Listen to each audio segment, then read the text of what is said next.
پہلا افسوسناک موضوع ہے اور وہ قبائلی تصادم ہے پارا چنار میں، سرحد پر افغانستان کے ساتھ پاکستان کی سرحد پر واقع آخری گاؤں پارا چنار کا پیواڑ مسکن شہید و مدفن شہید، جہاں پر مزار بھی ہے شہید کا. اس گاؤں کے ساتھ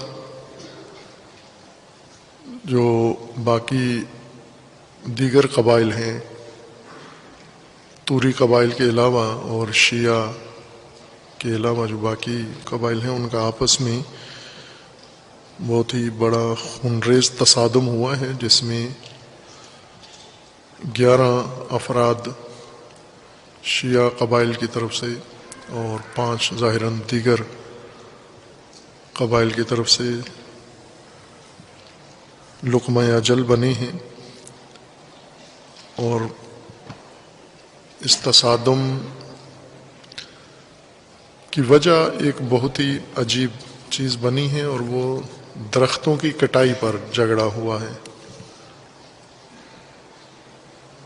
پیواڑ کے جو رہائشی ہیں ان کا یہ کہنا تھا کہ یہ جنگل یا درخت ان کے ہیں، اور دوسرے گاؤں کے لوگ جو دوسرے مسلک سے تعلق رکھتے ہیں وہ انہی جنگلات کی کٹائی پہ اپنا حق جتلاتے ہیں، اور انہوں نے جنگل کاٹنے کی یا درخت کاٹنے کی کوشش کی. منع کرنے پر یہ تصادم شروع ہوا، جو ایک بڑی جنگ میں تبدیل ہو گیا، اور 1-2 دن یہ جنگ مورچہ بندی رہی، اور حکومت نے بہت دیر سے اس کے اندر مداخلت کی ہے اور جنگ بندی کروائی ہے. لیکن جنگ بندی بھی اتنی دیر پا نہیں لگتی، چونکہ جیسا بتایا گیا ہے وہاں کے حالات کے مطابق رفت و آمد پہ پابندی ہے. ابھی بھی وہ سڑکیں جو وہاں معمول ہیں، راستے، ان راستوں پہ رفت و آمد اس خوف کی وجہ سے نہیں ہو رہی کہ کسی طرف سے بھی دوبارہ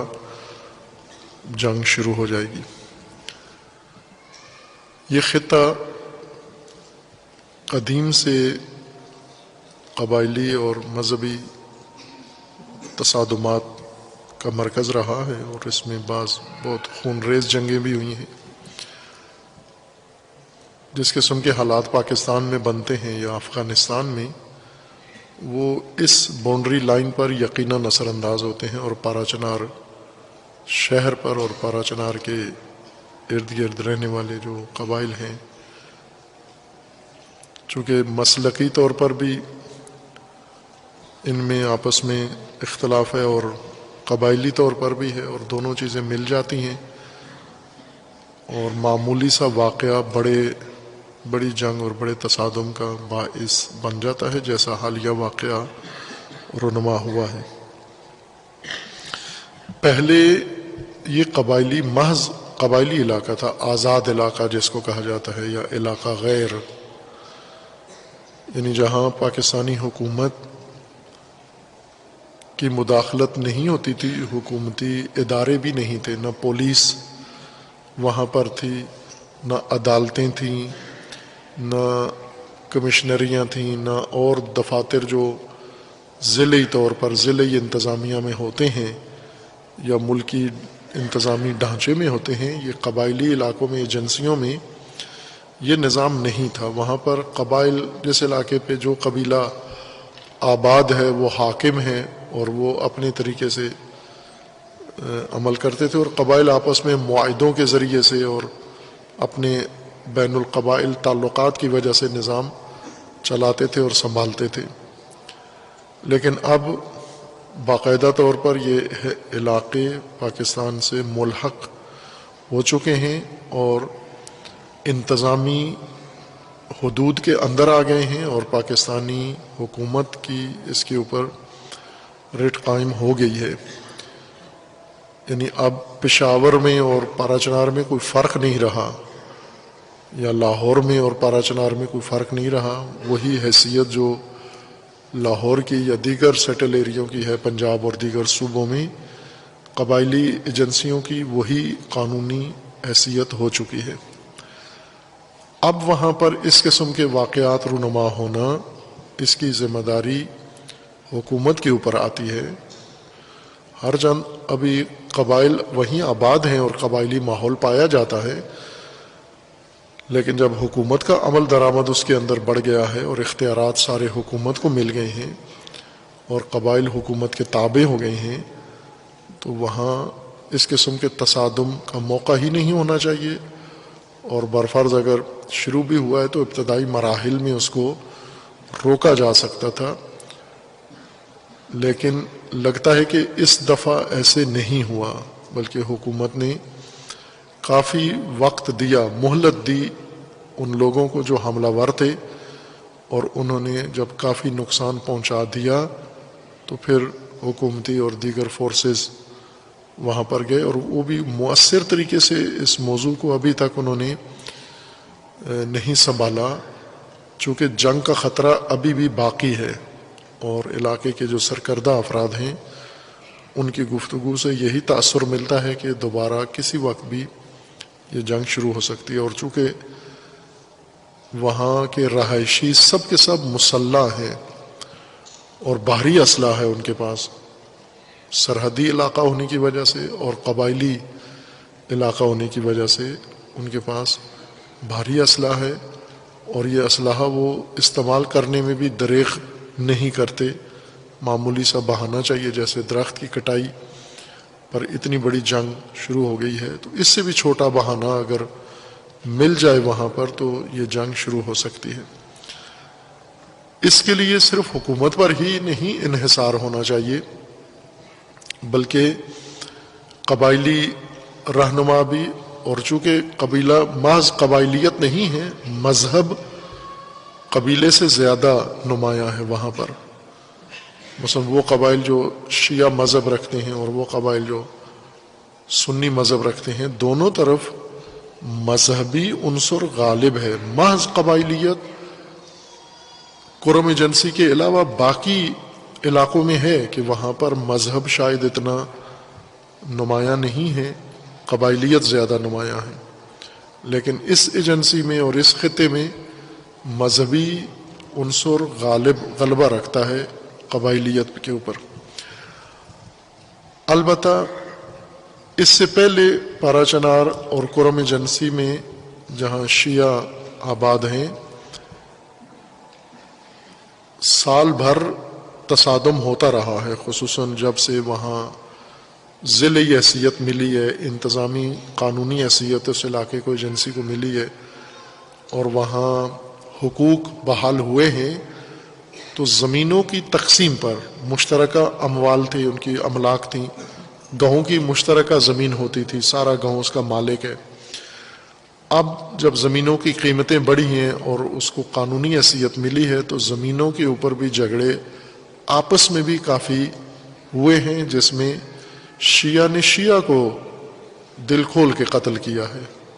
چرگا ہو رہا ہے زمین کے فیصلے کے لیے، اور وہاں پر چونکہ اسلحے کی زبان بولتے ہیں، اسلحے کی زبان سے بات کرتے ہیں، جرگا بھی اور گفتگو بھی، فیصلے بھی، لہذا جس فریق کو لگتا ہے کہ اس کے حق میں جرگے کی بات نہیں جا رہی، وہ فوراً اٹھ کے باقی جرگے میں بیٹھے ہوئے افراد پر فائر کھول دیتے ہیں، اور اس طرح سے کثرت سے وہاں پر جانی نقصان ہوتا ہے۔ یہی جو تصادم ابھی ہوا ہے، آپ کے طالب علم جو یہاں ہمارے سینئر طالب علم ہیں، آغائے میسم توری، ان کے والد بھی اس میں جان بحق ہوئے ہیں اس تصادم میں حالیہ میں۔ اللہ تعالیٰ ان سب کی مغفرت فرمائے اور خداوند محفوظ رکھے باقیوں کو۔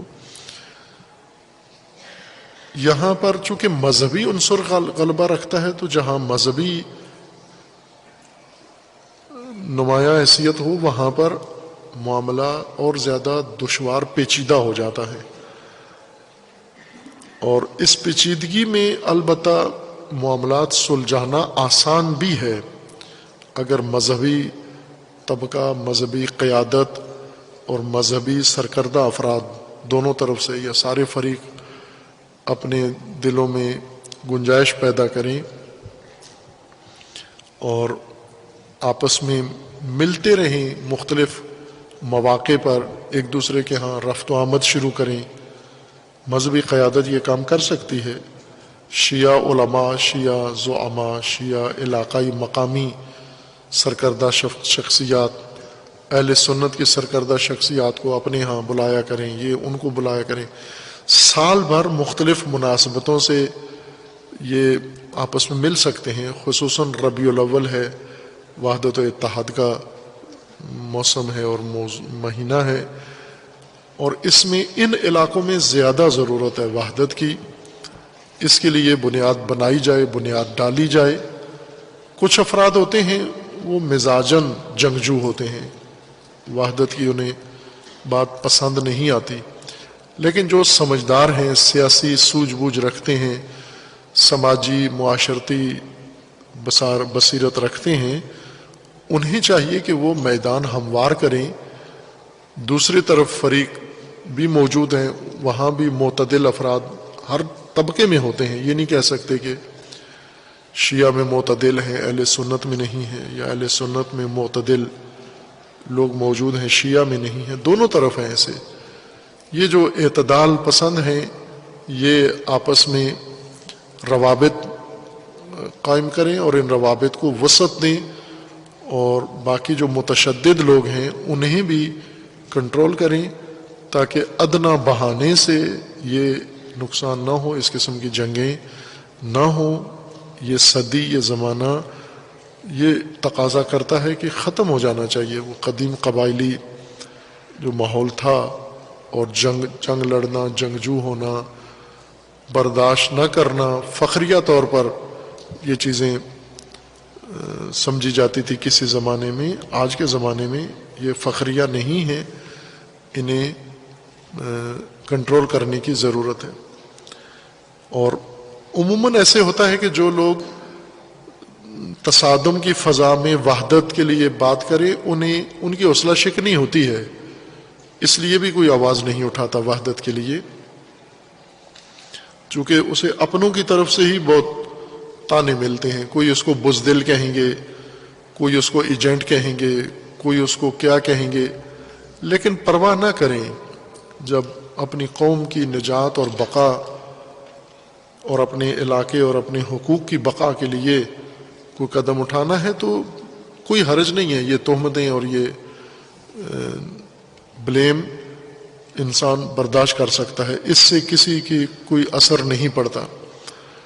آپ نے دیکھ بھی لیا کہ پاکستان میں وحدت کے لیے جس نے بھی آواز اٹھائی اس کے خلاف ایک بدتمیزی کا طوفان شروع ہوا۔ کچھ لوگ سہم گئے، ڈر گئے اور میدان وحدت چھوڑ کر خاموشی اختیار کر لی، یا کبھی کبھار دکھاوے کے طور پر تفرقہ بازوں کے اندر جا بیٹھتے ہیں، یہ تاثر دینے کے لیے کہ ہم آپ کے پاس ہیں۔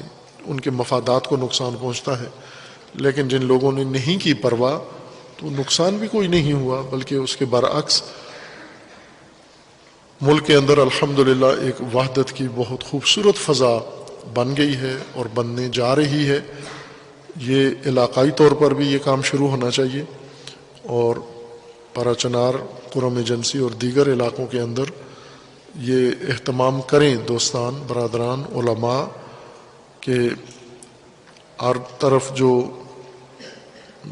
تحمل، بردباری، بصیرت رکھنے والے افراد ہیں وہ کوئی ایسا بہانہ ڈھونڈیں، کوئی ایسا فرصت ڈھونڈیں جس میں آپس میں ملیں۔ پھر اس کے بعد علاقائی طور پر سال بھر یہ کوششیں ہونی چاہیے تاکہ کبھی بھی کوئی علاقہ بھی پاکستان کا اس طرح کے خونریز تصادم کا مشاہدہ نہ کرے، اور سب کی قیمتی جانیں ہیں محفوظ رہیں۔ اور یہ کوئی اتنی فخریہ بات بھی نہیں ہوتی کہ درختوں کی کٹائی پر اتنی بڑی جنگ انسان شروع کر دے۔ قدیم قبائلی جاہلیت کے زمانے میں ایسے جنگیں ہوتی تھیں کہ وہاں پر ایک چھپکلی کے اوپر 40 سال جنگ عربوں نے لڑی ہے۔ صحرائی چھپکلی جس کو سانڈا کہتے ہیں، ملخ کھاتے ہیں، عربوں کی مرغوب غذا ہے۔ چھپکلی کی شکل کا تھوڑا سا بڑا ہوتا ہے چھپکلی سے جانور، صحرائی جانور ہوتا ہے، تو عرب پکڑ کے اس کو کھاتے ہیں پکا کے۔ یہ ایک عرب نیزہ لے کے سانڈا شکار کرنے جا رہا تھا، وہ سانڈا بھاگا ہوا دوسرے قبیلے کے خیمے میں گھس گیا. اس نے انہیں کہا کہ میرا شکار آپ کے خیمے میں آ گیا ہے. انہوں نے کہا کہ اس نے پناہ لی ہے ہمارے پاس، اور جو ہمارے پاس پناہ لے لے ہم اسے دشمن کے حوالے نہیں کرتے. اس حشرے پر، اس رینگنے والے چھپکلی کے اوپر. اور اس طرح ان دونوں افراد میں آپس میں تو تکار ہوئی، اور ایک نے حملہ کر کے دوسرے کو مار دیا. اس کا قبیلہ آیا، اس نے آ کے اس قبیلے پہ، پھر اس طرح یہ جنگ شروع ہوئی. تاریخ میں ہے کہ 40 سال تک یہ جنگ جاری رہی، ایک چھپکلی پہ شروع ہوئی، اور ہزاروں لوگ دونوں قبیلوں کے ادھر سے بھی ادھر سے، اور کئی نسلیں ان کی مر گئیں. 40 سال میں کتنی نسلیں آتی ہیں اور کتنے لوگ اس کے بھینٹ چڑھے. اور فخریہ ہوتا تھا اس زمانے کے لوگوں کے لیے، یہ تصادم بڑا فخریہ ہوتا تھا. آج نہیں ہے فخریہ. آج سوچنا چاہیے کہ ہمیں اتنے چھوٹے بہانوں سے جنگ نہ ہو، اور علماء، سرکردہ افراد وہ بیچ میں میدان ایسا بنائیں تاکہ ایسے واقعات، چونکہ گاؤں میں، دیہاتوں میں، علاقوں میں ہوتے رہتے ہیں، کسی کا جانور کسی کے کھیت میں چلا گیا، کوئی کسی دوسرے کے درخت سے کوئی چیز کاٹ لی، کوئی بچہ داخل ہو گیا. یہ کام روزمرہ معمول ہے، ہر جگہ ہوتا ہے، اور اس کو کنٹرول کرنے کے لیے کوئی گلا شکوہ ہوتا ہے، کوئی شکایت ہوتی ہے، لیکن تصادم نہیں ہوتا، اتنا بڑی جنگ نہیں شروع ہوتی. اس لیے ضروری ہے کہ ان علاقوں کے جو مقامی علماء ہیں وہ پیش قدم ہوں، وہ قدم آگے بڑھائیں اور وحدت و اتحاد کی فضا کو فروغ دیں، تاکہ کبھی بھی یہ حادثہ نہ ہو، بلکہ سارے قبائل ایک دوسرے کے ساتھ، برادری کے ساتھ اور رواداری کے ساتھ زندگی بسر کریں. آسان کام نہیں ہے، میں نے کہہ تو دیا ہے، لیکن یہ عملاً بہت مشکل ہے. اور افراد ایسے اگر جرأت کریں وہاں پر شروع کریں، ممکن ہے انہیں بھی کافی مشکلات کا سامنا کرنا پڑے، لیکن ہدف چونکہ بہت اعلیٰ ہے، اس کے لیے اگر انہیں کچھ قربانی دینا پڑتی ہے تو وہ بھی دینا چاہیے. حکومت کے اوپر انحصار کر کے نہ بیٹھے رہیں. حکومتوں کی ترجیحات مختلف ہوتی ہیں، مخصوصاً موجودہ حکومت ہماری یہ سب کی سمجھ سے بالا حکومت ہے، یہ عقل کے مافوق ہے یہ حکومت. اس کے فیصلے، اقدامات نہیں سمجھ میں آتے. ابھی میں دوسرے موضوع میں جو کچھ ابھی اس وقت پاکستان میں سب سے اہم مسئلہ بنا ہوا ہے اس میں عرض کروں گا.